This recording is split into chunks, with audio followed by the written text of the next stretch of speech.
Holds up and slashes that one home from behind the tape. Dort steps in, lays it up and in with 1.7 from the logo, SGA. Salut à tous et bienvenue dans ce nouvel épisode de Pen Thunder, le seul podcast français sur la franchise d'OKC. C'est Pierre qui vous parle. Je suis très heureux de vous retrouver pour un nouvel épisode. Avec moi d'abord, comme d'habitude, Constant. Comment ça va, Constant ? Ça va. Très heureux de vous retrouver pour ce nouveau podcast. En sortie de All-Star Break où, mine de rien, il s'est quand même passé pas mal de choses. Puis voilà, on va revenir sur des performances assez moyennes de la part du Thunder ou pour dire assez inégales. Ouais. Quelques matchs pas mal en 10 jours quand même, en une grosse dizaine de jours, on reviendra, ça a joué pas mal de matchs. Et puis avec nous aujourd'hui, on a un troisième larron, Tom de la rédaction que vous commencez de bien connaître. Comment ça va, Tom ? Ça va très bien, très content de plus en plus passer dans le podcast pour parler d'OKC quand ils font enfin une saison compétitive, donc ravi, même si c'est vrai qu'on a connu un... C'est vrai qu'on invite les gens quand c'est tout de suite plus facile. Hein. Mais C'est vrai que... Oui. Non. Alors que pendant ce temps-là, nous on s'est tapé 2 saisons absolument dégueulasses tous les deux. Hein. Et bizarre, et en plus on a été presque plus inspirés pour trouver des sujets à ce moment-là que là où on est en mode qu'est-ce qu'on fait, on tank, on fait quoi, tu vois, on était plus inspirés, on essayait de trouver des trucs, Non mais de toute façon vous allez voir, quand on va être contender, le podcast preview de saison il va durer 20 minutes, hein, pas plus. Ouais. On va revenir aujourd'hui, on l'a un petit peu dit, sur le Thunder post-All-Star Break. Ça fait maintenant, comme je l'ai dit, une grosse dizaine de jours où il y a eu beaucoup de matchs, 7 matchs, donc ça a été assez intense et assez fort en rebondissement aussi, on y reviendra parce qu'il y a eu plusieurs annonces, plusieurs blessures, retours, voilà. D'abord, à titre informatif, ce qui est important vu à la vitesse où ça bouge, on enregistre le 6 mars, le 6 mars, juste avant le back-to-back contre les Warriors et les Suns, super back-to-back d'ailleurs, hein. Faut prendre en compte que ces matchs qui ont eu d'ici avant, donc on vient de jouer 2 fois contre Utah. Messieurs, avant de parler peut-être un peu plus des individualités qui ont marqué ces derniers matchs, et de voir à la fin de l'épisode ce qu'on va espérer sur cette fin de saison, si on peut encore statuer sur quelque chose. Tom, déjà, est-ce que tu peux me parler un petit peu du Thunder post-All-Star Break ? Est-ce que tu peux me résumer ce que ça donne globalement ? Le Thunder post-All-Star Break, ça foire pas mal ces fins de match, ça a tendance à prendre du retard en début de rencontre aussi, et à perdre donc des matchs, jamais avec des gros écarts, mais à jamais vraiment semblé au-dessus de ses adversaires, alors à part les 2 dernières rencontres contre le Jazz qui pour le coup étaient très bonnes. Sinon c'est beaucoup de défaites sous la barre des 10 points avec donc soit des entames mauvaises, soit quand on revient des 4e quart-temps moins bien négociés. Donc c'est là qu'on voit qu'on a une équipe jeune qui doit apprendre à gagner ce genre de rencontre parce que ça coûte déjà cher dans la course au play-in. Oui, je suis d'accord. Retour de break pas facile avec une équipe qui s'est retrouvée en difficulté, notamment défensivement avec l'absence de Shai Gilgeous-Alexander. On sait qu'on est dans une période qui est assez révélatrice du niveau des équipes et qui montre les faiblesses de cette équipe. Donc il y a eu des défaites qui sont souvent semblables au niveau du score. Vous voyez, les défaites, c'est souvent aux alentours de 120 points avec 115 points inscrits par le Thunder. Donc oui, des difficultés défensives en l'absence de Shai Gilgeous-Alexander, des défaites évitables face à des adversaires qui semblaient la plupart du temps être plus forts que toi, mais surtout une défense qui a été extrêmement friable en l'absence de Shai Gilgeous-Alexander et des joueurs qui n'ont pas forcément pris la mesure de l'événement en l'absence de Shai. Je suis d'accord qu'on a souvent perdu contre plus forts que nous. Pour rappeler, 5 défaites d'affilée post-All-Star Break. Contre Utah, 2 fois contre Sacramento, il y a eu les Lakers pourtant qui étaient quand même bien affaiblis, t'as eu Phoenix aussi même sans KD qui s'est montré bien meilleur que nous, et après tu te rattrapes sur les 2 derniers matchs comme l'a dit Tom avec 2 très bonnes performances contre Utah pour le coup à domicile, avec une défense, j'y reviendrai, un peu plus dominante, avec une attaque plus à droite, enfin voilà, t'avais un peu de mieux. Bon, le premier facteur, bien sûr, à prendre en compte, c'est que Shai a loupé 4 matchs pendant cette période-là. Ouais. Non, 5 d'ailleurs, 5. Non, 5. Ouais, 5. Donc il a joué le premier match contre Utah, après il a loupé les 5 suivants, et il vient de revenir avec des minutes qui seront gérées apparemment, mais on l'a pas forcément vu sur le premier match. Donc bien sûr ça a joué énormément sur les matchs qu'il a manqué, effectivement des 2 côtés du terrain, on y reviendra. Moi, le premier point que j'aimerais revenir, c'est peut-être moi celui qui m'a le plus paru en difficulté sur ce post-All-Star Break, c'est la défense. J'ai pas été très convaincu par notre capacité à arrêter l'adversaire, à faire des runs qui partent de notre défense, ce qu'on fait souvent, hein. Même dans les victoires ou même quand on est à droite, souvent on fait des runs qui partent des défenses, où on arrive à faire des stops, etc. J'ai l'impression que, comme l'a dit Tom, on prenait du retard, on arrivait des fois à revenir un petit peu, etc. Mais on faisait rarement les stops quand il fallait, les stops nécessaires pour vraiment recoller dans le match. Notre rating défensif post-All-Star Break, il a baissé. On est des 18e défense, si je me trompe pas, de mémoire. On est à peu près à 115 de defensive rating. 19e même, on est 19e. 19e, voilà. Donc ça a baissé post-All-Star Break et je trouve ça assez problématique. Et sachant que Shea n'était pas là, tu devais normalement t'appuyer sur une défense un peu plus étouffante pour essayer de gagner les matchs. Et en fait, j'ai vraiment eu l'impression que la perte de Shea, sans qu'il soit encore une fois aussi élite que certains veulent le dire défensivement, il est très bon. Et ça a un peu déséquilibré le tout parce que tes solutions de rechange n'ont pas été forcément très efficaces. Et tu t'es un peu délaissé de ce côté-là. Et tu as essayé de revenir sur l'attaque avec des joueurs qui ont pris trop de responsabilités ou qui ne les ont pas assumés au contraire. Et ça a été problématique. On a essayé de compenser avec du mouvement de balle en attaque, mais c'est vrai que défensivement, comme tu le disais, on a baissé de niveau. Les deux seuls matchs où on prend moins de 120 points, c'est les deux derniers contre Utah qu'on remporte. Sinon, à chaque fois, on prend quand même pas mal de points, et notamment avec pas mal d'indiscipline en défense. Tu as ce match contre les Lakers, enfin l'équipe Z, où on fait 27 fautes. C'est beaucoup trop. 39 lancés, voilà. Ouais, c'est beaucoup trop. Ils en mettent 31 en plus, donc forcément ça pardonne pas. T'as Lugensdorf qui sort pour 6 fautes, t'as Isaiah Joe qui prend 5. Enfin, là aussi, on voit le côté manque d'expérience de cette équipe. C'est que, oui, comme on devait resserrer la vis en défense, ça n'a pas été fait pourtant parce que trop de fautes. Toujours ce problème de protecteur de cercle, évidemment, qui fait qu'on doit tout le temps compenser. Et des fois, on se prend des valises de 3 points. C'est arrivé contre les Kings notamment. Enfin, voilà, c'est vrai que c'est peut-être la petite déception parce qu'offensivement il y a eu des choses intéressantes, mais ouais, la défense n'a pas répondu présent comme on le souhaitait. Ouais, je suis d'accord. Tu as eu globalement une défense qui était pas mal paumée ces derniers temps et c'est assez révélateur du fait que le Thunder est une défense qui se base beaucoup sur les pertes de balles adverses et c'est un petit peu comme le 8. Comme je l'ai dit tout à l'heure, on est dans une période révélatrice pour les équipes qui accentue les faiblesses et qui montre de plus en plus les faiblesses potentiellement d'une équipe. Et là, on voit que défensivement, en fait, pourquoi le Thunder est autant agressif sur le porteur, c'est parce que le Thunder sait que tu n'es pas capable de défendre sur toute une possession sans pouvoir prendre un panier ou faire une faute. Du coup, tu es très agressif sur le porteur, sauf que le côté un petit peu négatif de ça, c'est que tu fais énormément de fautes, que tu es énormément indiscipliné et que tu emmènes beaucoup trop l'adversaire sur la ligne des lancers. Le match face aux Lakers, voilà, 39 lancers tentés par les Lakers, c'est beaucoup trop. Et même en dehors de ça, il y a certains matchs où j'ai vu une défense qui était vraiment à la peine parce que il y avait déjà l'absence de protecteur de cercle se fait de plus en plus ressentir et aussi le fait que avec l'absence de Shai Gilgeous-Alexander, tu avais des joueurs qui étaient perdus dans certains cas de figure. Je ne citerai pas les noms, mais notamment le match contre Phoenix où tu as Terence Ross qui sur 2 actions de suite se retrouve ouvert dans le corner à gauche. Les Suns font 2 fois de suite la même action et ça laisse un Terence Ross complètement ouvert. Il y avait des situations où à partir du moment où tu avais un pick and roll, la défense du Thunder ne savait plus où elle était. Et je trouve ça un peu inquiétant de voir que défensivement, tu as été frustrant toute la saison parce que les fautes, c'est un problème qu'on a connu tout au long de la saison, mais sur certains matchs, tu as vraiment une défense qui était perdue et des joueurs qui ne savaient pas où se positionner, qui ne savaient pas forcément où se retrouver en fonction de ce que proposait l'adversaire offensivement. Donc oui, défensivement, t'as beaucoup souffert, t'as commis beaucoup trop de fautes, et finalement, cette indiscipline, elle commence à te coûter très cher, parce que dans des matchs serrés, tu peux pas défendre dans des moments cloches, tu peux pas faire les stops nécessaires, parce que tu continues de faire des fautes, et même sur des jump shots, tu ne peux pas défendre un jump shot sans faire une faute et sans provoquer de lancer.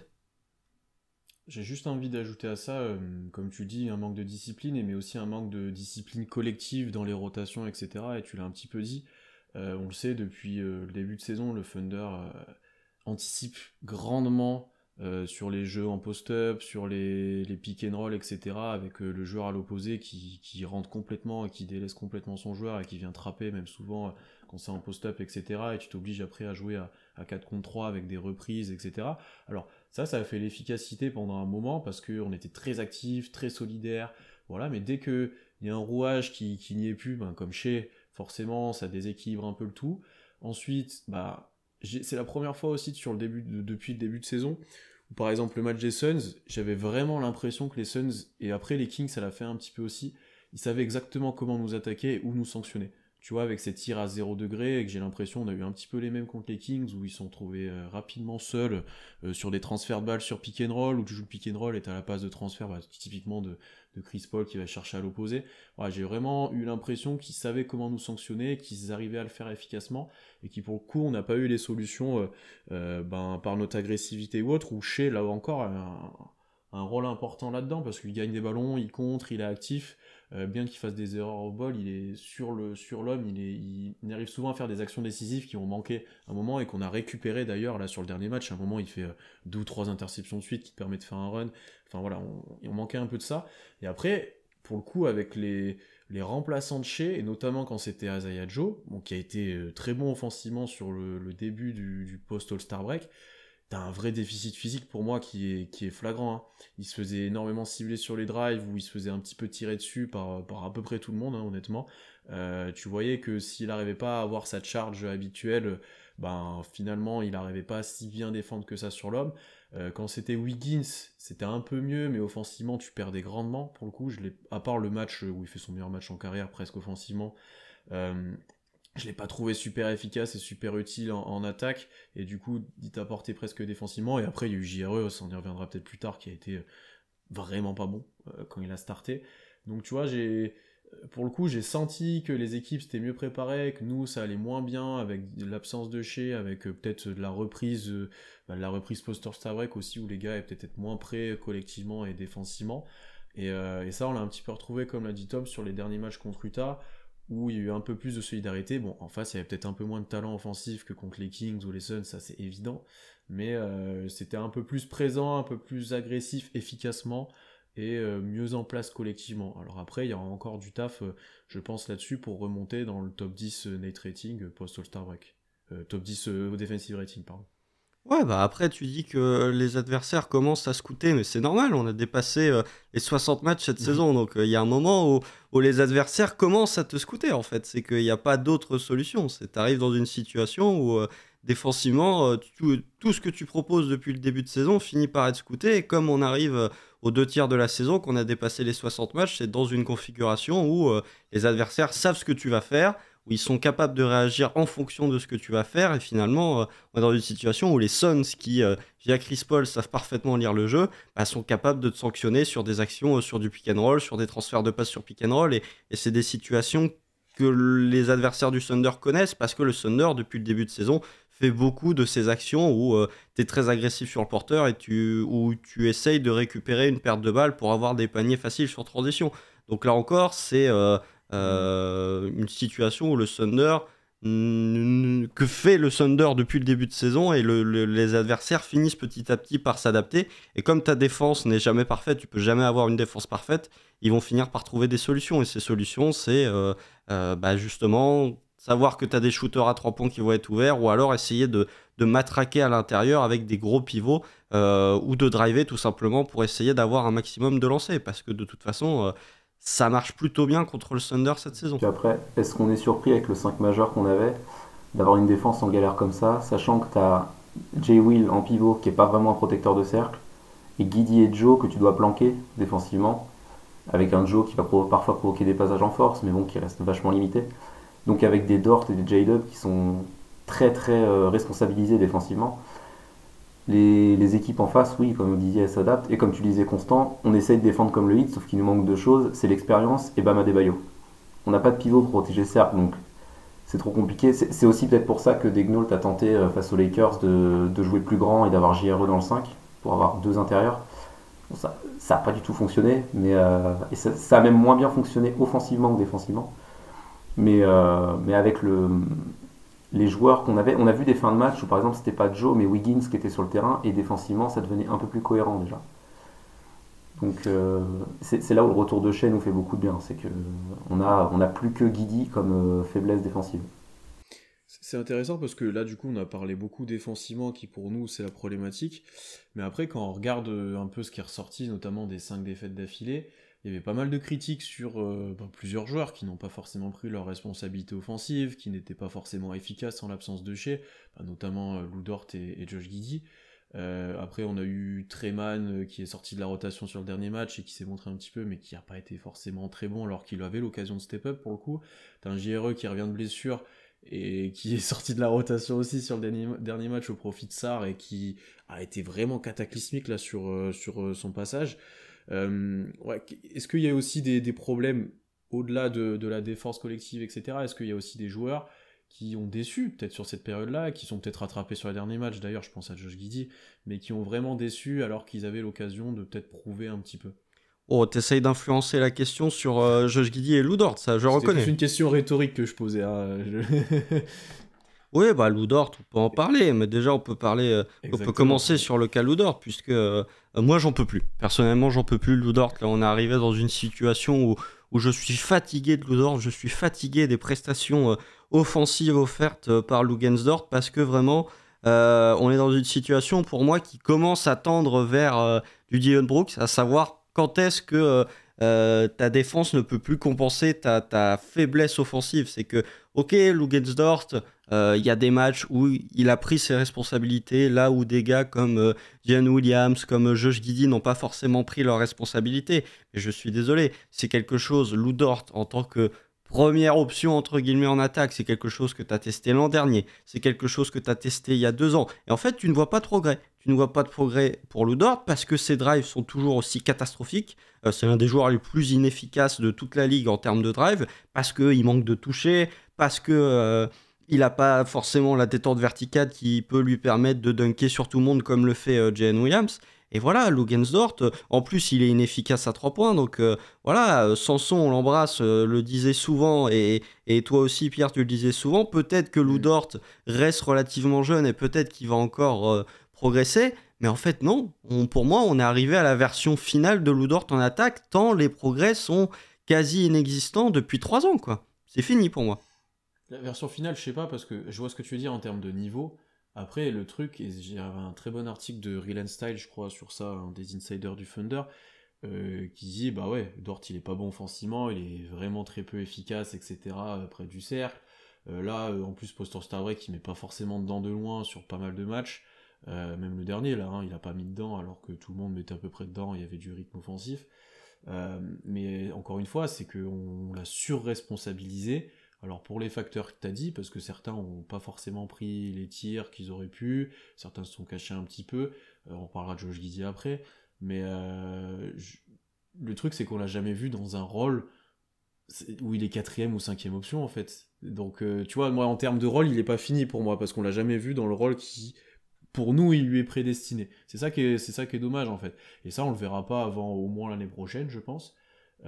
Voire plus tard, quand tu auras une équipe complètement finie, entre guillemets, dans ton roster, et où tu te diras, bon ok, est-ce qu'il est capable de enlever tous ces drives qui sont chiants, toutes ces pull-ups où des fois il abuse, ou ces pertes de balles un peu bêtes, et qui lisse grandement son jeu en mode free and D, où il joue beaucoup plus dans le corner par exemple, où il est plutôt efficace à 3 points, comparé au reste de ses tirs.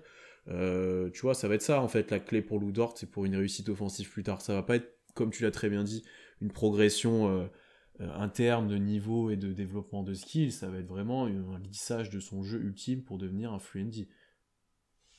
Comprendre son rôle, quoi. Surtout. Comprendre son rôle. Déjà oui, qu'il arrête ses drives, parce que 45% à 2 points sur la saison, c'est vraiment dégueulasse. Faut arrêter, faut qu'il devienne, comme tu disais, un shooter dans le corner. Luguensdorf, qui prend 6-3 points par match, ça me dérange pas trop. Même s'il est qu'à 34%, tu peux te dire, en travaillant son tir, à force de répétition, pourquoi pas. De toute façon, offensivement, il n'y a que ce rôle-là qu'il peut avoir. Parce que même sur du cut, vu qu'il finit mal au cercle, c'est compliqué. Mais oui, voilà, que Dort comprenne son rôle et arrête de prendre trop de responsabilités trop vite. quand il le faisait l'année dernière, parce qu'on était à 25 victoires et qu'il y avait eu un match contre les Pacers où il avait fait une prolongation de malade comme ça. Non, c'est contre les Mavs. C'est contre les Mavs. À chaque fois, vous dites que c'est contre les Pacers, mais c'est contre C'est les Mavs. Ah, je croyais que c'était les Pacers. Oui, c'est les Mavs.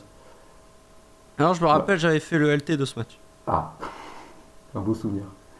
Mais ouais, donc, quand il faisait ça l'année dernière, c'était pas dérangeant. Là, cette année, on a des objectifs.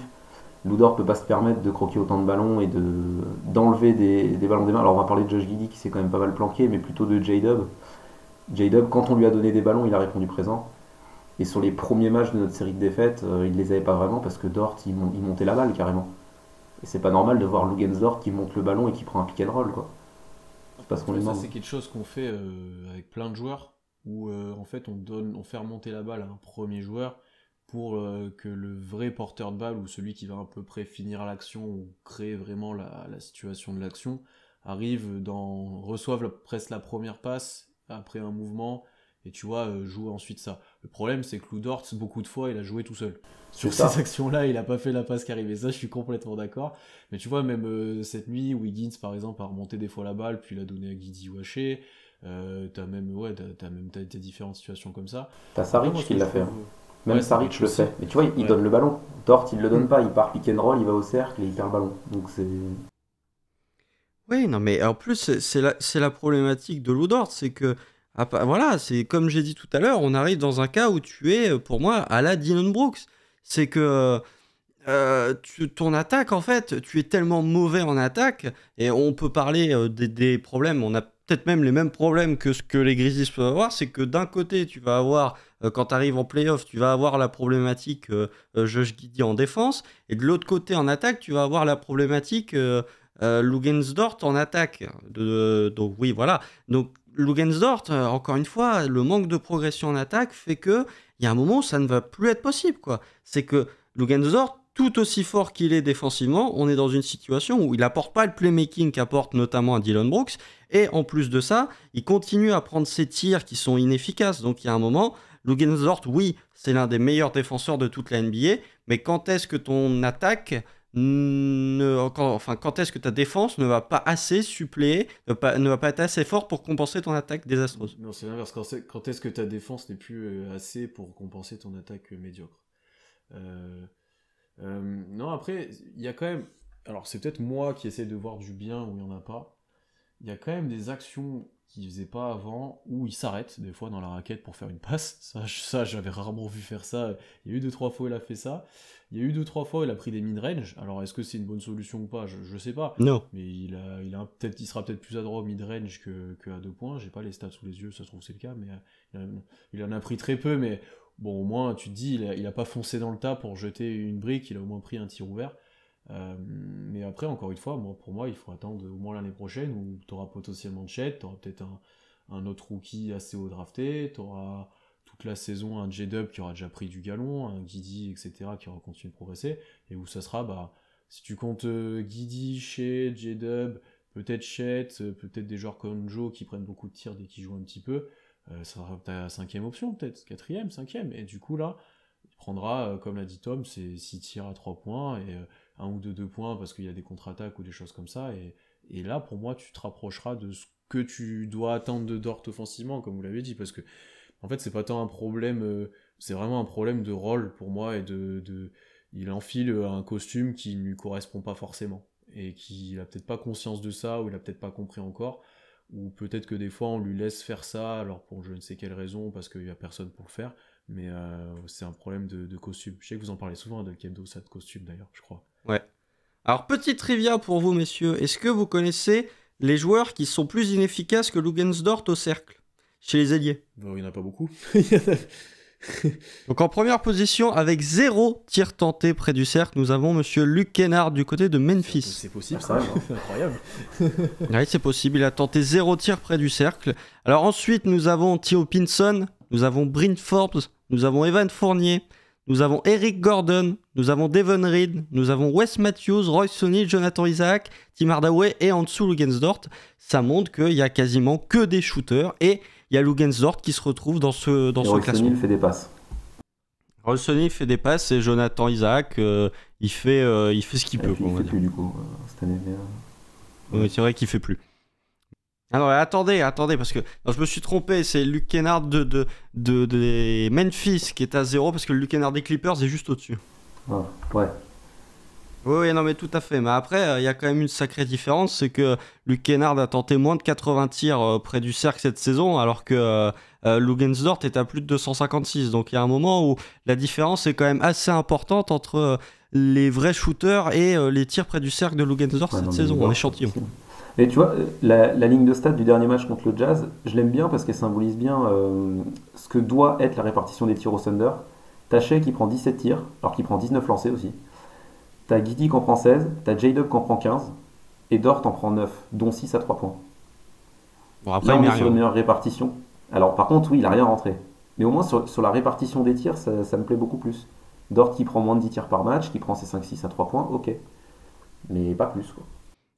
D'ailleurs, petite trivia pour vous, messieurs, puisque lors du match contre Utah, Shai Gilgeous-Alexander, Jalen Williams et Josh Giddey ont tous les deux marqué 24 points ou plus. Est-ce que vous connaissez la dernière fois qu'un trio du Thunder a marqué plus de points que ce trio chez J-Dub et Josh Giddey, avec les trois joueurs ayant marqué au minimum 24 points dans ce match? Est-ce que vous connaissez ce trio? Est-ce que vous êtes capable de me le nommer? Westbrook, Harden, KD, ça remonterait Non. jusque-là? Non, Non. Non, c'est genre Non. CP3 chez Gallinari, un truc comme ça. non, c'est pas ça. Faut remonter. Oh là, oui, non, 2015. c'est c'est plus tard, alors 2015. KD, Ouais, Westbrook. pensez 2015. Bah, Il y a, non, y a- y a rien. KD, Ibaka. Non, c'est pas KD Ibaka. Toujours pas. Ah oui, 2015. Bah, Westbrook. Parce que Westbrook, il va en avoir 40 à lui seul. Westbrook, Ibaka, Reggie Jackson. Non. Je pensais à Reggie Jackson, il est plus en plus. Non, puisque dans une défaite contre Utah, sachez que c'est le trio Russell Westbrook, Enes Freedom, donc Enes Kanter, et Anthony Morrow qui inscrivent à eux seuls 95 points pour le Anthony Morrow, Thunder. c'était sur Oh tes là là, nuques, voilà, avec- c'était introuvable. C'était introuvable. Ah ouais, Ouais. mais grand moment. Bon, on l'a pas mal mentionné là ces dernières minutes, mais parlons du deuxième larron, Josh Giddey, celui qu'on attendait un petit peu, surtout en la séance de Shea. Moi, en fait, j'ai surtout à la vue des derniers matchs, enfin du dernier match, et de pas mal de choses que j'ai vu passer sur différents réseaux et tout, je me suis quand même dit, en fait, Josh Giddey, il profite quand même bien de chez Gilgeous-Alexander pour avoir des espaces, pour pouvoir jouer, pour pouvoir être à droit. Et c'est quand même très bien de l'avoir en second créateur quand t'as une prise à 2 sur Shea, que tu te retrouves avec un 4 contre 3 avec Josh Giddey balle en main. C'est quand même assez agréable. Mais par contre, là, quand j'ai vu qu'il peinait à prendre ses responsabilités en tant que première option, même par rapport à l'année dernière, où bon, pour le coup, il y avait vraiment personne à côté, ça m'a un peu plus mis le doute sur... il peut gérer peut-être les passages du banc, mais tu vois, je suis un peu moins chaud sur Giddey en mode full première option en création, et plus en secondaire avec Shea quand même qui porte beaucoup la balle. C'est un sentiment que j'ai eu. On est loin encore des confirmations de définition même d'un joueur parce qu'il a 20 ans. Mais je me suis quand même dit, on se pose plus trop la question de la coopération avec Shea. C'est quand même très intéressant ce qu'on voit, comment les deux collaborent et comment Giddey profite de Shea. Après, est-ce qu'il a pas eu besoin de quelques matchs pour s'adapter à ça? Avoir l'habitude de jouer à côté de Shea toute la saison et d'avoir moins de ballons. Parce que je vois sur les 3 derniers matchs, ces lignes de stats, elles sont quand même sympas. Hein. 22 Oui. points. Très très sympa. 22-11, 18-13, et là le dernier 24-9-9. Mais il a peut-être eu besoin de quelques matchs d'adaptation pour reprendre ce rôle de ball handler principal. Parce que c'est vrai qu'il y a des matchs, ils sont, celui contre les Kings, le deuxième là. Alors déjà il est affreux défensivement, mais même en attaque, il se plante quoi. Heureusement qu'on avait J-Dub parce que c'était très compliqué. Donc ouais, c'est vrai que Josh Giddey, ça va mieux depuis 3 matchs, mais le retour de break est décevant. Et j'avoue que personnellement, ça me tracasse un peu plus que Dort, où Dort, déjà, on est un peu plus habitué au fait qu'il croque. Et je préfère avoir quelqu'un comme Dort qui essaye de prendre des responsabilités plutôt que Giddey qui se planque alors qu'il est censé être le leader, quoi. Tu vois, on a beaucoup plus vu J-Dub en tant que leader d'OKC, qui est un rookie, même si c'est un vieux rookie. C'est quand même une première année en NBA, plutôt qu'un Josh Giddey, qui pourtant l'année dernière, comme tu l'as dit Pierre, nous a montré qu'il était capable de porter OKC et de les faire tenir tout un match en étant le principal et quasiment seul créateur offensif. Genre, je m'attendais à avoir un triple-double, moi, déjà. Enfin, c'est tout Ah, bête, il hein. est pas loin, il est en 24-9-9 contre Non, les mais- Lakers, il est pas loin, franchement. Ouais, mais c'est tout bête, mais je m'attendais à ce qui porte plus l'attaque. Après, des fois, il a été suragressif et peu efficace. Des fois, au contraire, il a été très peu agressif et que dans la passe, et voilà. Je sais pas ce que t'en penses, Constant, mais bon, là, il a très bien réagi les derniers matchs, comme on l'a dit. Mais je pense que pas mal ont été déçus, ou il a même été benché, je crois, un des matchs alors qu'il n'y a pas Shea, même Dort et lui d'ailleurs. Oui, contre les Ouais. Kings.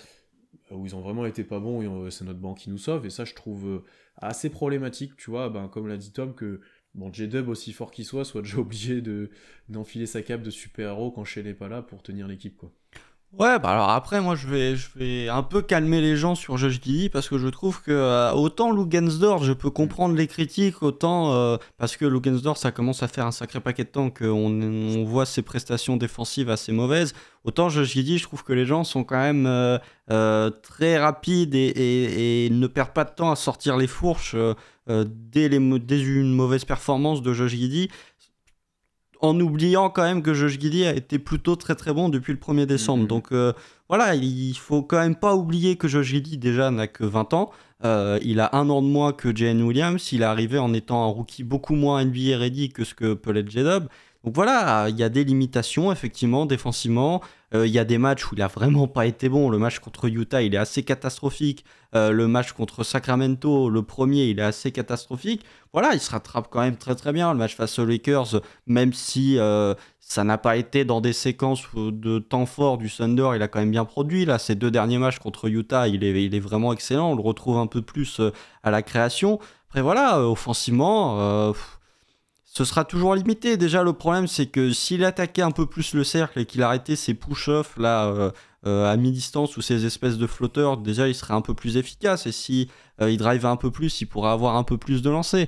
Après, voilà, je trouve que Josh Giddey, effectivement, n'a pas été bon sur ces derniers matchs. Il y avait un vrai problème, que ce soit de concentration, notamment défensivement, où il a quand même été pas mal perdu sur pas mal de matchs, notamment celui face aux Suns, où défensivement, il était à la rue complet. Mais bon, après, face aux Suns, hormis J-Dub à Isaiah Joe, personne n'a été bon. Et même le match contre Utah, il croque pas mal. Il est à 8 sur 23. Mais encore une fois, le match contre Utah, personne hormis Shea et Kenrich Williams n'est spécialement bon. Après, voilà, il faut pas oublier quand même que Josh Giddey, depuis le 1er décembre, nous offre des prestations très satisfaisantes et que Josh Giddey, de toute façon, n'est pas un produit fini, contrairement à Lou Dort.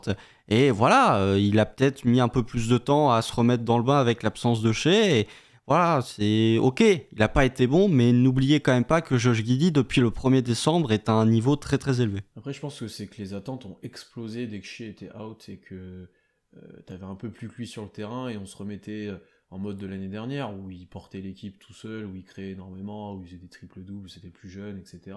Je pense que tout de suite les attentes ont explosé.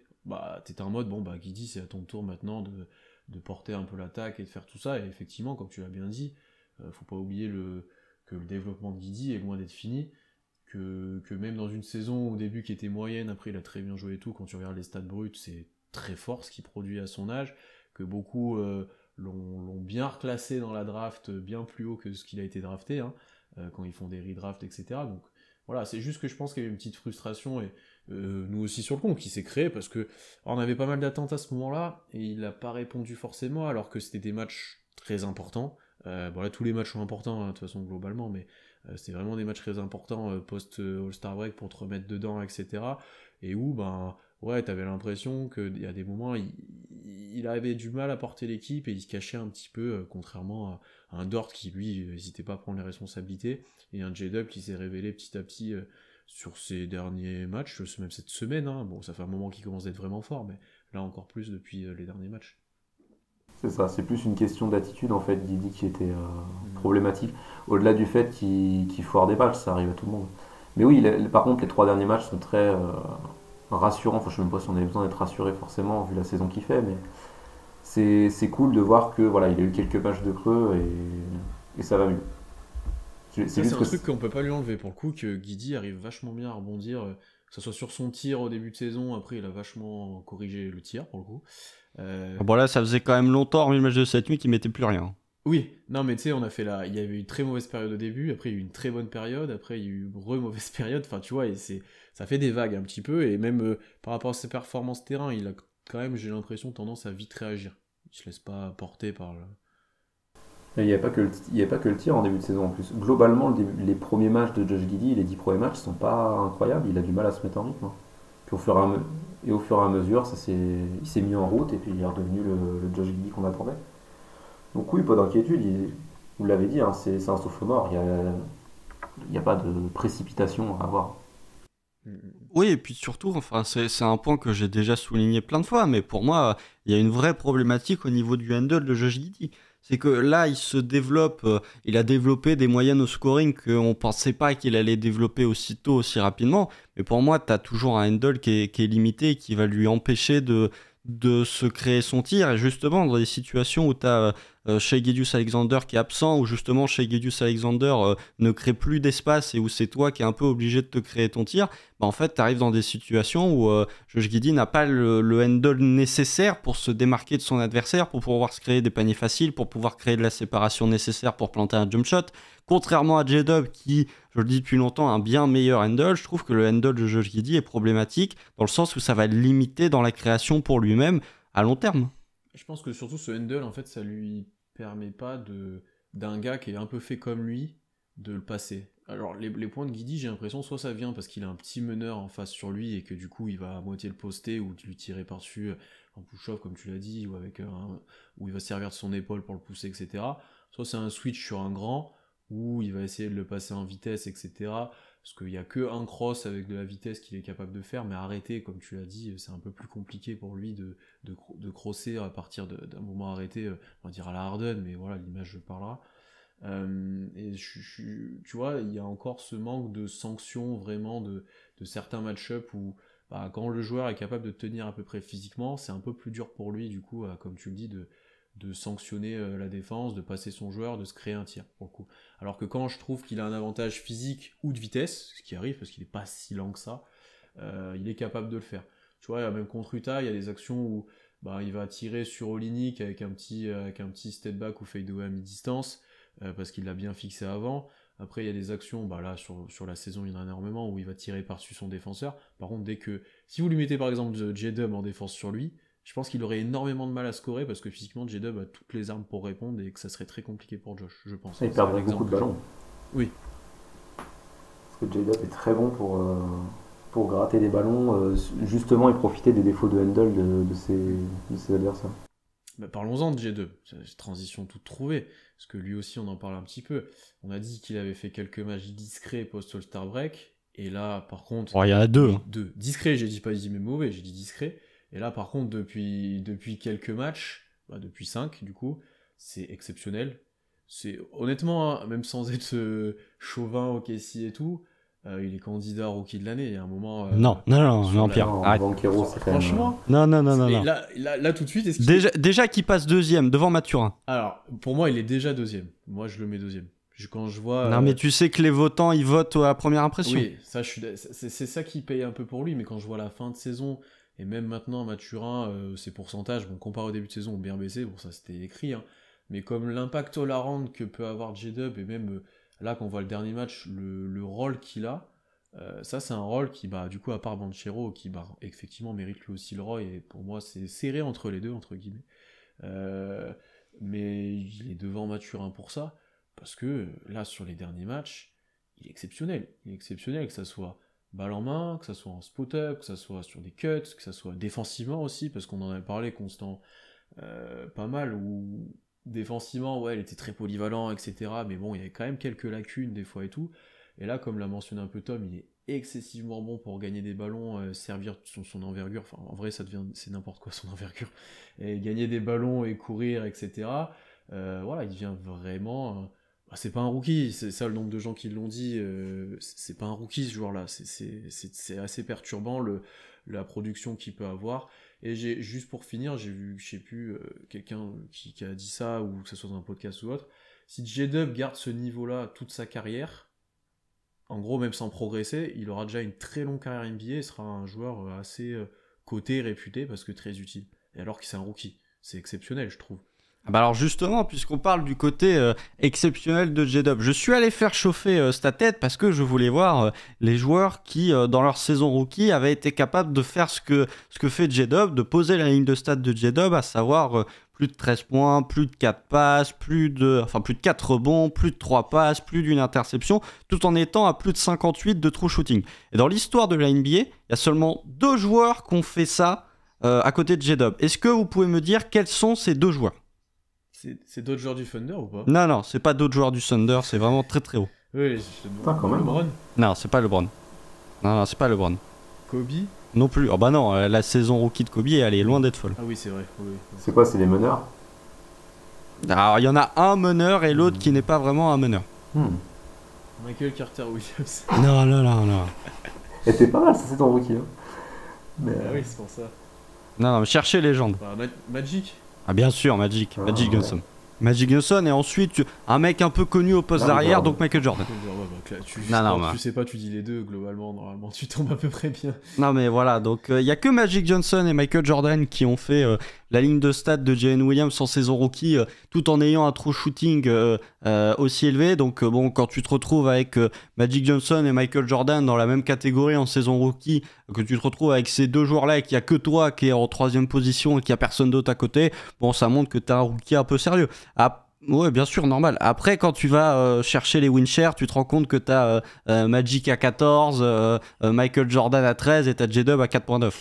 Bon, ça, pour le coup, c'est voilà, ça montre que toute proportion gardée, les stats, tu peux leur faire dire n'importe quoi. Mais voilà, ça souligne la saison rookie qui est en train de nous envoyer Jalen Williams. C'est très difficile de ne pas s'emballer pour J-Dub parce que vraiment, c'est exceptionnel ce qu'il est en train de nous sortir sur les derniers matchs. C'est le Franz Wagner de la QV 2021, c'est-à-dire que Franz Wagner, c'est un joueur qui a été choisi en loterie pick, même top 8, en disant, bon, le plancher est quand même élevé, après le plafond, on a quelques doutes sur le plafond, prospect un peu plus vieux aussi, et puis en fait, tu te rends compte que non seulement le plancher est élevé, mais en plus le plafond peut atteindre des sommets assez haut, voire même très très haut, puisque là on est dans une situation où J-Dub il est en train de tout faire, il est même en train d'ajouter le tir à 3 points puisqu'il commence à être efficace à 3 points, donc c'est vraiment c'est Jalen Brown qui a eu un gosse avec Andrew Wiggins, et voilà, j'ai posté la stat sur Twitter il y a de ça quelques jours, c'est que J-Dub quand il prend plus de 12 tirs par match, il est à quasi 20 points, quasi 5 rebonds, enfin plus de 5 rebonds, plus de 4 passes, quasi 2 interceptions par match, en étant à 55% au tir et 44% à 3 points. C'est des stats de border all-star pour un mec rookie. Donc c'est très très dur de rester calme et pondéré sur ce que fait J-Dub parce qu'on est vraiment dans une situation où il est en train de tout exploser. Et je pense qu'on peut vraiment remercier nos amis des Wolves et nos amis des Pels d'avoir fait le job au play-in parce qu'on a pu récupérer J-Dub et vraiment remercier les Clippers d'avoir choke aussi au play-in parce qu'avec J-Dub, t'as vraiment la sensation que tu tiens un joueur qui a vraiment quelque chose. Et tu parlais de son tir à J-Dub. Bon, déjà, petit point stat, depuis le break, il a 7 matchs. 21 points, 5 rebonds, 5 passes, 2 interceptions. Ratio assist turnover, je le fais de tête, il est quasiment à 4. Et donc 59% au tir, 50% à 3 points. Il est à 12 sur 24 depuis le break. Et comme tu dis, il prend pas des 3 points faciles en plus. Hein. Il y a quelques pull-ups, il y a des... Enfin, sur le dernier match, là, c'est abusé, il prend des step back, des 3, c'est n'importe quoi. Sur le dernier match, il a 12 sur 15 au tir. Il y a des matchs de J-Dub comme ça où il prend sa quinzaine de tirs, il est quasiment à 100%. Quoi. C'est indécent. Non, mais enfin voilà, il y a une stat moi que je trouve très intéressante concernant J-Dub, c'est que J-Dub dans les corners, enfin dans les 3 points qui ne sont pas des 3 points pris dans le corner, il a 36% de réussite à 3 points. C'est même les 3 points dans le corner qui le desservent, il est que à 31%. Donc si vous ajoutez cette finition élite au cercle que n'a pas Lou Dort, hein, puisqu'il a plus de 71%, voilà. Ce que je trouve vraiment intéressant, moi, c'est que là, récemment, la quantité a vraiment augmenté de tirs, de responsabilités, etc. Et qu'il est encore plus efficace qu'avant. C'est-à-dire que avant, il était efficace, mais il avait vraiment des responsabilités un peu moindres. Il était 4e option, là. Là, il y a des matchs, il est 2e option, voire première option, là, quand il n'y avait pas chez. Il prend de plus en plus de tirs, il porte la balle de plus en plus. Alors, il faut regarder l'usage post-All-Star Break, je vais pas regarder, mais globalement, ça explose, et le gars a encore augmenté les pourcentages. T'as l'impression que tout devient facile, que le rookie wall, lui, c'est pas un mur qu'il a pris, c'est un accélérateur, en fait, qu'en gros, lui, ça a fait l'inverse. Là, il commence à mettre des tirs sur drive, sur mi-distance et tout. C'est... Bon, bah, globalement... l'un des seuls joueurs qui est capable de faire ça dans la ligue, il est dans notre équipe. En gros, hein, il n'y en a pas beaucoup d'autres qui sont capables de mettre certains tirs qu'il met. Enfin, ça devient vraiment solide. Je suis d'accord avec toi, Constance. C'est dur de pas s'enflammer quand on voit ce qu'il produit, honnêtement. Ah, bien sûr. Et puis après, voilà, il y a le côté on se demande où il va aller en fait. C'est vraiment parce que là, s'il nous envoie ça à 21 ans, en fait, on se demande jusqu'où il va être capable d'aller. Et effectivement, si vous ajoutez, comme j'ai dit, la réussite à 3 points qui vient petit à petit, et de toute façon, on savait qu'elle allait venir. Si vous ajoutez à ça le playmaking, la progression en défense et le fait qu'il commence à mettre de plus en plus dedans à 3 points, vous vous demandez en fait quel est le plafond de ce joueur, parce que là, on commence à arriver à un niveau où tu dis ouais, pour le coup, faut creuser J-Dub parce que il y a du diamant là-dedans. Surtout que t'as vu des petits flashs début de saison là contre, je sais plus contre qui, c'est Antonio où il Les porte Spurs. l'équipe, il met 22 points, voilà. 27. Et c'est encore plus intéressant avec ce qui est sorti de Windhorst là sur ESPN où il racontait un petit peu la nuit de la draft d'OKC où apparemment notre objectif c'était d'avoir Chet et lui. C'était pas forcément, bon Dieng on le voulait vraiment, mais c'était vraiment Chet et lui. Et où toute la draft s'est posé la question de qu'est-ce qu'on doit faire pour avoir potentiellement Dieng et lui, quel trade il doit avoir, il y a plein d'équipes intéressées. Et une chose qui va beaucoup parler, c'est que, bon, certes, tu drafts Dieng en 11 et lui en 12, mais tu fais exprès, d'après Windhorst, parce que si le trade capote pour avoir Dieng, t'es sûr d'avoir J-Dub. Ouais, c'est ça. Ouais. Tu es sûr d'avoir J-Dub et pas sûr au-delà de Dieng. Donc en fait, on se dit ouais, pourquoi il a été pris après, et ben, c'est peut-être pour ça. Donc je trouvais ça assez intéressant et que on scoute depuis pas mal de temps, et même s'il a explosé assez tardivement sur la draft, qu'on était très chaud sur le projet depuis longtemps. Encore une fois, l'importance de bien scouter. Alors faut être patient, il peut faire d'autres choses moins bien par la suite, etc. Voilà, il va falloir attendre des confirmations. Oui, il va pas mettre tout le temps 30 points à 80% au tir. Hein. Oui, voilà. Mais il y a des gros motifs d'espoir avec ce qu'on voit de J-Dub. Voilà, parce qu'il y a en fait, il y a des choses que tu vois difficilement se perdre. Ouais. Tu vois, bon, certes, il peut être moins chaud au tir, etc. Mais il y a des choses que tu te dis, bon, bah, ça, toute sa carrière, il sera potentiellement capable de l'apporter, et ça, c'est intéressant. Bah, finition au cercle, quoi. Enfin, que ce soit le toucher ou même juste démonter l'arceau, je vois pas trop comment tu peux l'arrêter. Ah ouais, Ouais. c'est. Ouais. J'ai- J'aimerais bien qu'on l'utilise en pick and roll presque, mais en poseur d'écran, parfois. Je me demande si Ah, c'est pour pas lui rouler le meilleur joueur pour faire ça. Ouais, bah alors après, Pierre, tu parlais du fait que le usage de J-Dub avait augmenté, mais effectivement, les 3 plus gros usages de J-Dub cette saison, c'est 3 matchs qui sont après le break, puisque c'est le match contre les Lakers, le match contre Phoenix et le match contre les Kings. Tom, peut-être avant de parler de la suite de la saison, est-ce que tu as d'autres noms à mentionner en bien ou en mal d'ailleurs sur ces 7 premiers matchs là post-All-Star Break? Alors j'ai plusieurs noms qui soient bien ou mauvais, mais notre secteur intérieur, les tests de d'Egnol dans le secteur intérieur, avec en vraie satisfaction Dario Saric, qui, alors défensivement c'est compliqué, ça on le savait, c'est très compliqué Dario Saric, hein, il bouge pas beaucoup. Par contre, 15 minutes de moyenne, c'est du 9 points, c'est bon 3 rebonds, c'est 45% à 3 points, 59% au cercle. Des fois, comme je disais, il monte un peu la balle, enfin, il trouve bien les coéquipiers. Franchement, Dario Saric en pivot backup, c'est vraiment pas mal. Je suis assez satisfait, même surpris qu'il monte ce niveau-là, parce que personnellement, j'étais assez content qu'on récupère Saric, parce que dans le jeu offensif d'OKC, c'est un joueur qui pouvait plutôt vite s'adapter, et il fait même plus le taf que ce que je pensais. Donc très content de Saric, et si vous avez un mot à dire sur Saric avant qu'on parle de JRE, histoire Moi qu'on ne détruise pas trop. j'aime bien ce que je vois, parce que comme tu l'as bien dit, ça se crée bien dans le collectif. En fait, il est...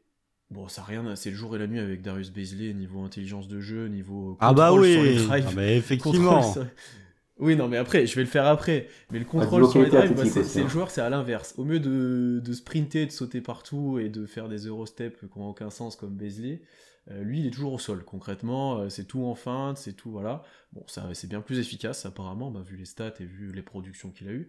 Je trouve son tir intéressant, parce qu'il l'aimait, et ça, c'est un peu étonnant, parce qu'il a rarement tiré aussi bien, et que là, il est vraiment efficace. Après, effectivement, défensivement, c'est pas un super joueur, c'est dur dans la mobilité, mais ça c'est dans la mobilité globale. Après dans l'attitude, etc., dans l'intelligence et tout, il est là, mais voilà, physiquement il est assez limité défensivement. Après un Muscala l'était aussi. La différence de Muscala, c'est que Muscala, tu savais exactement ce qu'il allait t'apporter, et c'était très unidimensionnel offensivement dans un sens, hein, mais élite. Là où Saric, C'est un peu plus comme beaucoup de joueurs de nos rotations et dans ce qu'on essaie de faire pas mal, c'est complet. Alors des fois ça va être pas bon, je pense, il y aura des matchs où il mettra rien, il fera des mauvaises passes, etc. Et il y a des fois où là même où il a fait plusieurs matchs où il est vraiment intéressant en sortie de banc. Il a été MVP déjà d'un des matchs qu'on a fait, pas pour nous, hein, mais il a déjà eu un MVP parce qu'il est capable d'apporter pas mal de choses en sortie de banc. Alors voilà, il y a la limite défensive où pour moi, pour vraiment qu'il s'inscrive dans le futur, ça va être limitant. Et c'est encore tôt pour dire qu'il sera encore là sur plusieurs années parce qu'il y a quand même de la concurrence. Et ouais, c'est à voir. Mais en tout cas, le test est intéressant. Dans tous les cas, à ce moment-là de la saison, c'est intéressant. De toute façon, quand t'as un joueur qui a plus de 60% de réussite au tir, à un moment, t'es obligé de dire que c'est bien. Donc voilà, moi, j'en attendais pas grand-chose de Dario Saric. Je le trouvais très limité, notamment défensivement. Force est de constater que là, 60% au tir, 43% à 3 points, c'est très satisfaisant. Après, le truc qui est inquiétant, c'est que c'est quand même le 4e joueur qui tente le plus de lancer de cette équipe. Donc voilà.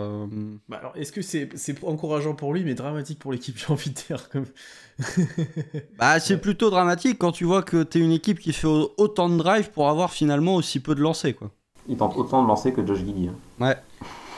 Là, c'est dur. C'est quelque chose que je pense, on parlera cette intersaison plutôt, mais c'est un vrai problème de l'effectif globalement. C'est un énorme problème de l'effectif, où si t'enlèves Shea, je pense que il n'y a plus personne qui tire au lancer. Alors que t'es pas forcément maladroit en plus, la majorité des joueurs, mais t'as pas l'occasion de le voir, s'ils sont adroits ou pas d'ailleurs, on va me dire. Mais c'est un vrai problème, parce que comme tu le dis, tu drives énormément. Bon, certes, tu fais beaucoup de drive and kick, mais tu dois être en mesure de provoquer des fautes. Oui, largement. Largement. Bon, est-ce qu'on parle du cadavre ? Est-ce qu'on parle du niveau cadavérique de Jeremiah Robinson-Earl ? Ah oui, il va falloir, parce que là, c'est quand même une catastrophe absolue. C'est dur. C'est compliqué ce que fait JRE depuis son retour. Là, il y a un moment où, sur les 2 derniers matchs, il est DNP. Et voilà, quand on disait le retour des absents, quand on avait fait le podcast compétitivité au développement, là, pour le coup, ce que fait JRE... déjà, il met rien. Déjà, première chose. Ouais, il met rien. Et défensivement et tout, tu sens qu'il est complètement... comparé au début de saison, où il est complètement perdu ou autre, tu vois. Donc, en fait, il n'y a pas grand-chose à en dire, parce qu'il n'y a rien qui va dans son sens. Et du coup, il est même sorti de la rotation, comme je l'ai dit lors du dernier match. C'est compliqué, quoi. Ouais, mais les 2 derniers. Oui. Même. Les 2 derniers. Et s'il n'est pas passé d'ailleurs du 5 majeur, tu ne joues plus. C'est ça, hein. Mais en même temps, il faut voir le niveau de JRE aussi. Ouais. C'est très compliqué le niveau de JRE. Il y a un moment où, la stat qui fait mal pour JRE cette saison, c'est que quand JRE joue, le Thunder est à 11 victoires pour 22 défaites. Ça commence à faire beaucoup. Je vous laisse faire le calcul, ça veut dire que le Thunder, quand JRE ne joue pas, est en 19 victoires pour seulement 12 défaites. Et il y a un moment où moi je m'inquiète pour JRE parce que je me pose la question de me dire, est-ce qu'il va être là l'an prochain ? Est-ce qu'il va pas être coupé ? Parce qu'il a eu la chance, entre guillemets, il a eu la chance d'avoir son contrat garanti pour la saison prochaine, mais quand tu vois le fait que Jalen Williams a pris sa place de manière totalement logique parce que Jalen Williams propose de meilleures performances que ce que propose JRE actuellement, je me dis, est-ce qu'il va pas être sanctionné l'an prochain ? Parce que vraiment, son niveau de jeu est particulièrement inquiétant et en fait, le Thunder n'a plus le temps pour les erreurs et la faiblesse du niveau de jeu de JRE cette saison. Ou dans la rotation, effectivement, on pourra se poser la question. Oui, ou dans la rotation, parce que vraiment, t'es dans une situation où en fait, JRE, c'est catastrophique. C'est vraiment catastrophique et c'est plutôt inquiétant. C'est ce début de saison où on avait dit qu'il avait pas loin de gagner une vraie place dans la rotation, où il était plutôt pas mal. Oui, mais parce qu'il mettait tout dedans, mais comme l'an dernier. Ouais. De toute façon, c'est comme l'an dernier. Enfin, rappelez-vous le début de saison de JRE, l'an dernier c'était bien. Il y a la blessure à la cheville, encore une fois, où il loupe 2 mois, et après ça devient très compliqué. Ouais, mais JRE, c'est con parce que je l'aime bien, mais j'avais cette impression, même sur sa saison rookie, c'est un mec qui joue bien quand OKC perd. Ouais, voilà. Et quand OKC gagne, on le voit pas trop, ou il est pas incroyable. Et oui aussi. Donc cette stat de bilan pourri avec JRE et meilleur bilan sans JRE, je crois qu'il y avait ça aussi sur sa saison rookie. Ouais, peut-être. Au moment où il se blesse, on prend les wins. Après l'an dernier, le bilan était pas ouf. Oui, l'an dernier c'était horrible, mais je crois qu'avec JRE c'était encore pire. C'est dur. Hein. Ouais, non, mais c'est possible. Mais après, c'est le Thunder joue mieux quand JRE n'est pas là. Voilà. C'est pas le seul facteur à ça. Hein. C'est réducteur, mais ça y joue. Tu vois, c'est pas... Non, mais c'est pas le seul facteur à ça. Mais quand tu vois que le Thunder est quand même à un bilan bien plus positif quand JRE ne joue pas, sachant qu'il a débuté quasi 30 matchs. Voilà. Mais en plus, notamment quand on voit le début de saison, je vois ce qu'on peut attendre de lui et pourquoi des fois on essaie de le développer, etc. Et pourquoi il est là, globalement, pourquoi il a été drafté, etc. Mais quand il produit ce qu'il a produit dernièrement, effectivement, tu peux plus le faire jouer. Quand tu te veux compétitif, que tu fais jouer Shea à moitié baissé, que tu as besoin de rotation intérieure, parce que Kenrich, on n'en a pas parlé, mais qui est out pour la saison, tu peux pas te permettre de remettre un joueur comme ça en remplacement sur le terrain, c'est pas possible. Donc je suis même pas surpris qu'un Sarr ait du temps de jeu et qu'un Dieng va globalement prendre sa place aussi, parce qu'il a été intéressant sur le dernier match en plus, tu vas vouloir le refaire jouer là rapidement, donc je suis pas très surpris de voir qu'il est déjà sorti de la rotation, parce que là, alors autant l'année dernière on avait le temps, c'était pas urgent, c'était pas grave, là c'est pas la même, là c'est clairement pas la même sur la fin de saison. Et puis JRE, on sent que dans la tête de Daignault, c'est plus un poste 5 aussi. Ouais. Il le fait plus jouer poste 4. Et le problème de JRE, c'est que défensivement, il peut pas jouer 5. Parce que Jalen Williams, c'est pas un protecteur de cercle, mais au moins il provoque des passages en force. Il fait quoi, 106 ou 108 kilos. Enfin, c'est un beau bébé quand même, Jalen. Autant JRE, c'est vraiment pas un pivot, ne serait-ce qu'en termes physiques. Et le problème, c'est que si tu le fais jouer à côté de l'intérieur, faut qu'il rentre ses tirs, quoi. Et il le faisait avant de se blesser.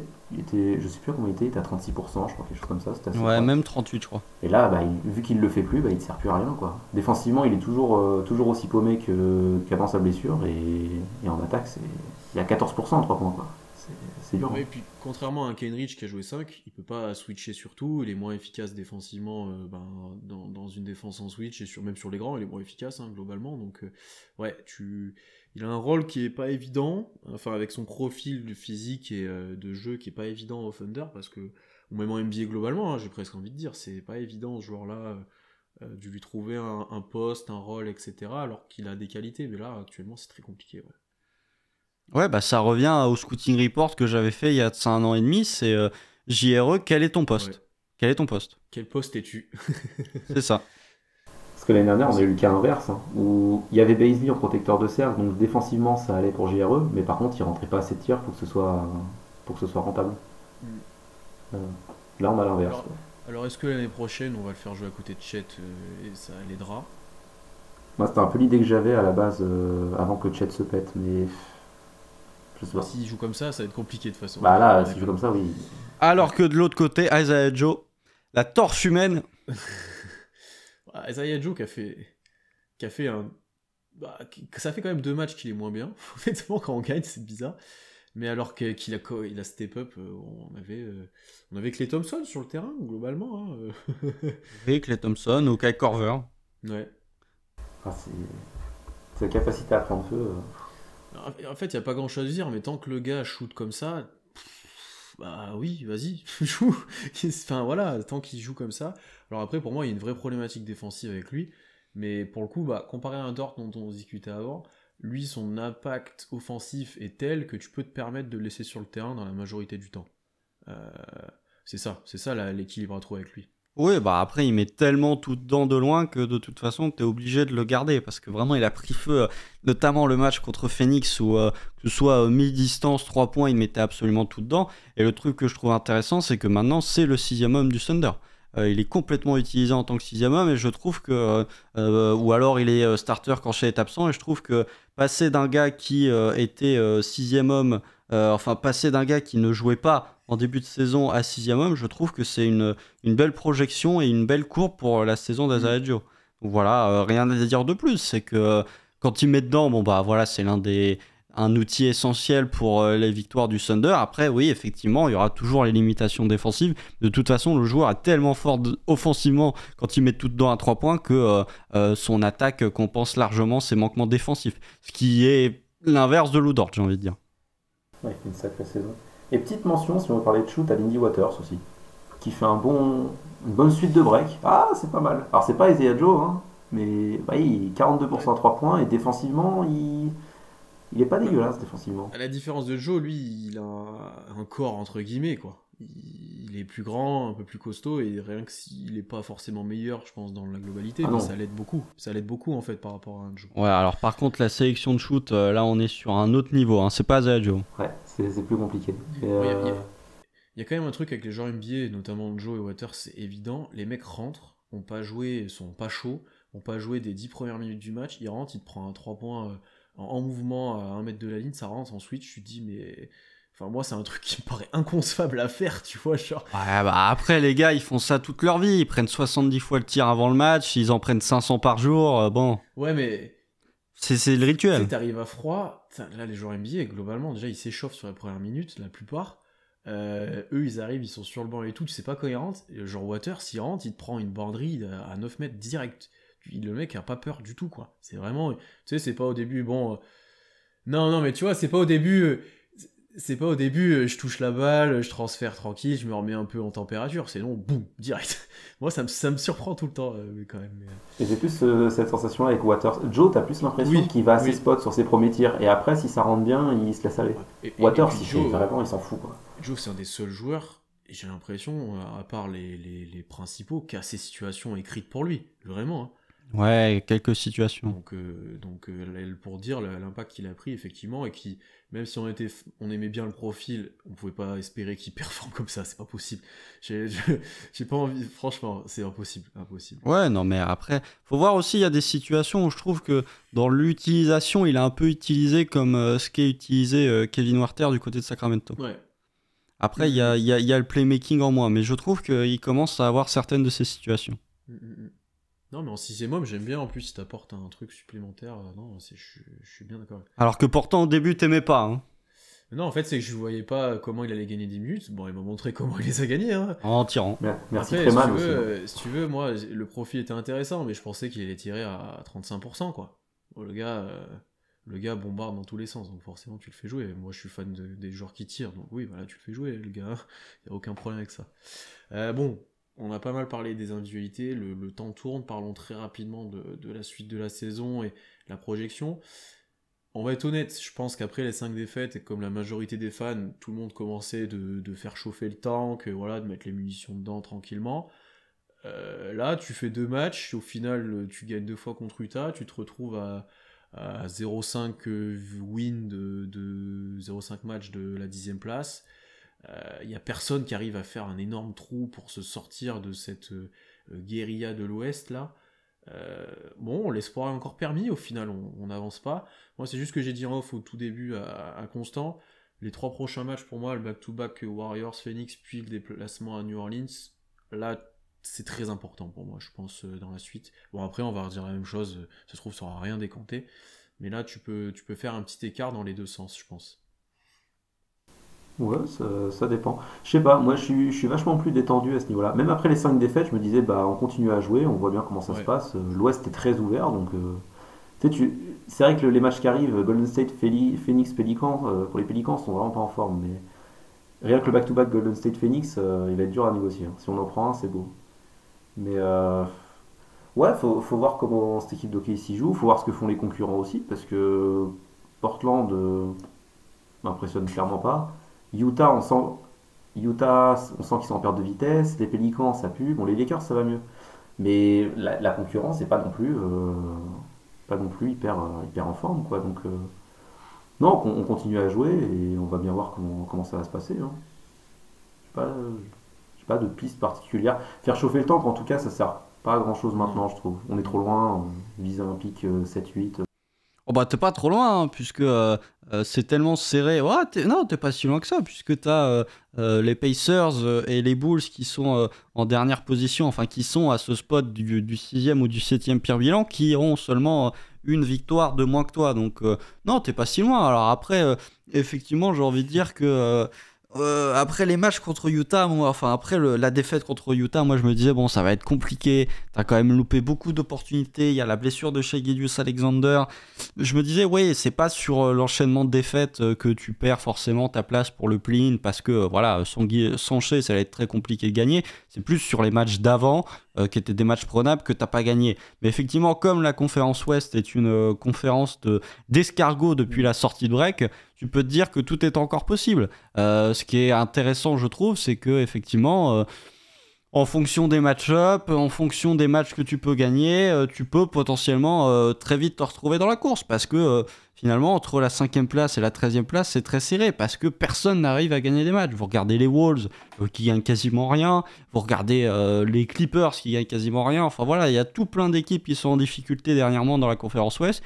Et j'ai envie de dire, c'est un peu ce qui nous maintient en vie dans cette course au play-in parce que tu étais quand même pas mal largué après ces 5 défaites et que grâce à la médiocrité de la conférence Ouest plus 2 victoires contre Utah qui étaient quand même assez importantes à gagner, qui étaient des matchs assez importants, que ce soit pour le tiebreaker ou que ce soit pour rester accroché à ce spot, effectivement t'es dedans. Mais voilà, ce qui est intéressant avec cette fin de saison, c'est que tout est possible. Tout est tellement serré que tout est possible. Tu peux très bien terminer à 35 victoires et te retrouver 6e ou 7e pire bilan, tout comme tu peux terminer à 38 ou 39 victoires et être au play-in. Donc la fin de saison, elle est encore très ouverte pour le Thunder, j'ai envie de dire.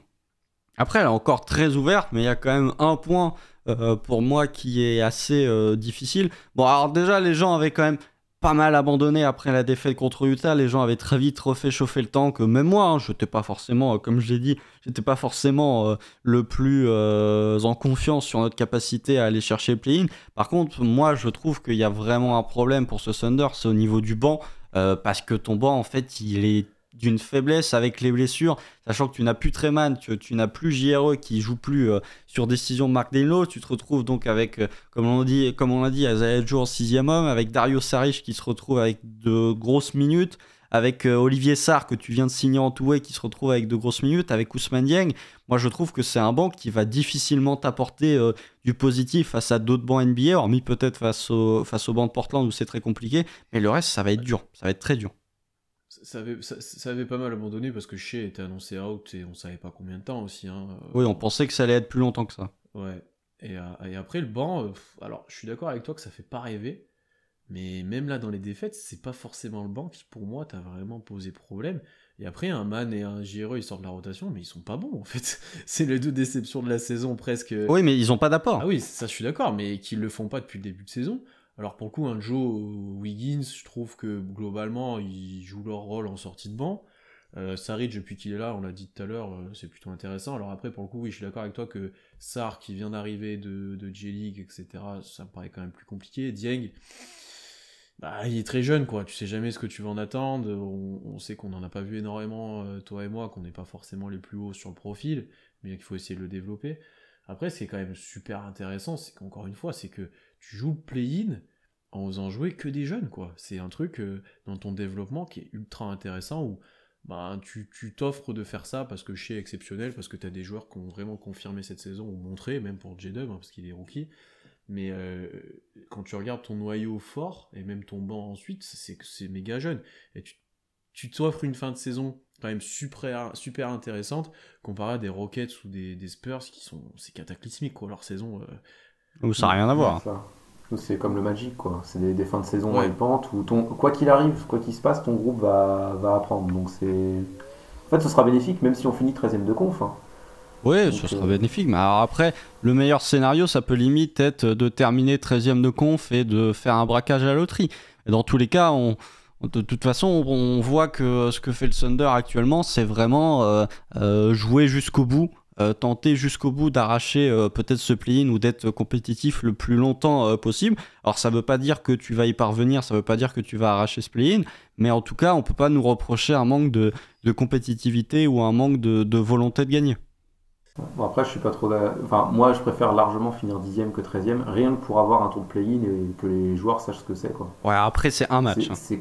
C'est juste un match. Ah oui, c'est ce que tu disais avant, Constant. Tu vois, Ouais, non, mais oui. T'as switché d'avis, où là, pour le coup, moi, je te rejoins. Alors, pour moi, comme je l'ai dit il y a pas très longtemps, c'est bonus le play-in. Par contre, je suis pour être compétitif jusqu'à presque la fin, ou alors, on va dire, les 5-6 derniers matchs, bon, si t'es vraiment détaché, bon, bah voilà, t'abandonnes, entre guillemets, tu le fais se reposer, et voilà.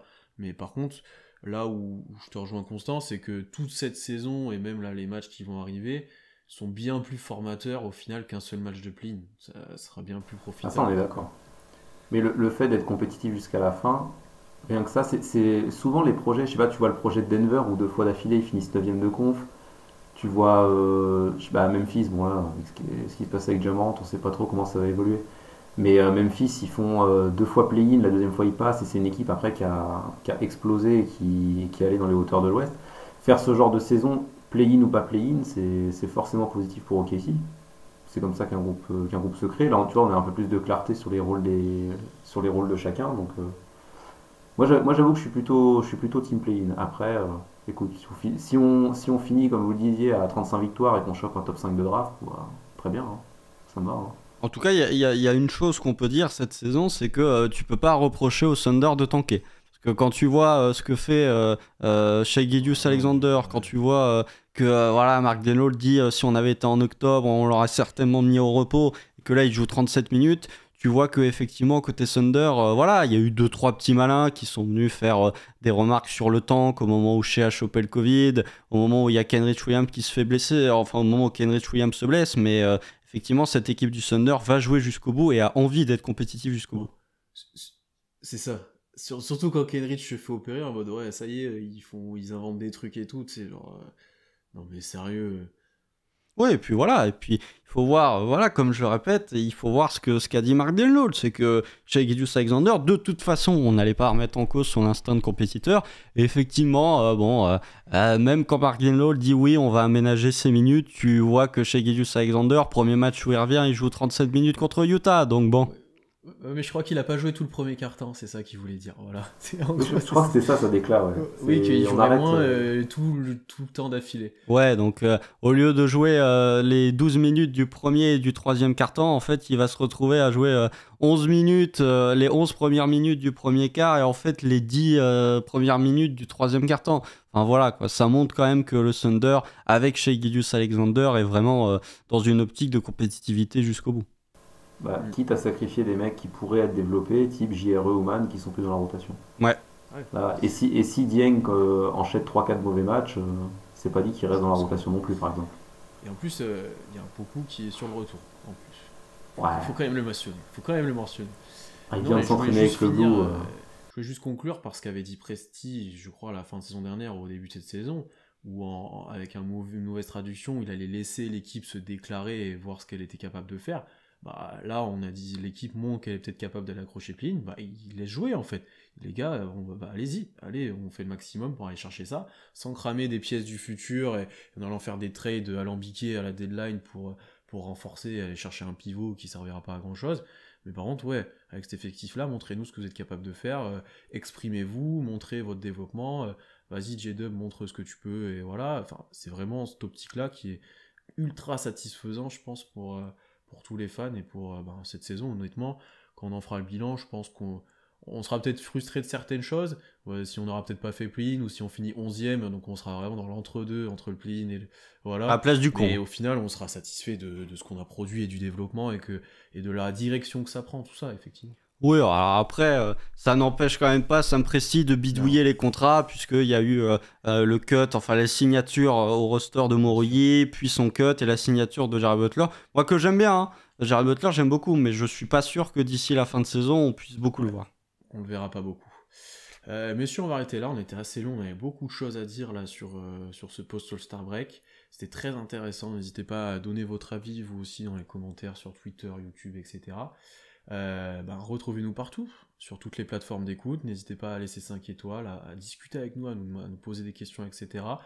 Et puis suivez le Thunder sur toute cette fin de saison, parce qu'on a une fin de saison très intéressante, on est enfin un petit peu compétitif, on a des jeunes joueurs qui montrent énormément de choses, donc profitez-en. Et puis voilà, on se retrouve très vite pour un nouvel épisode, et à bientôt. Salut! Salut!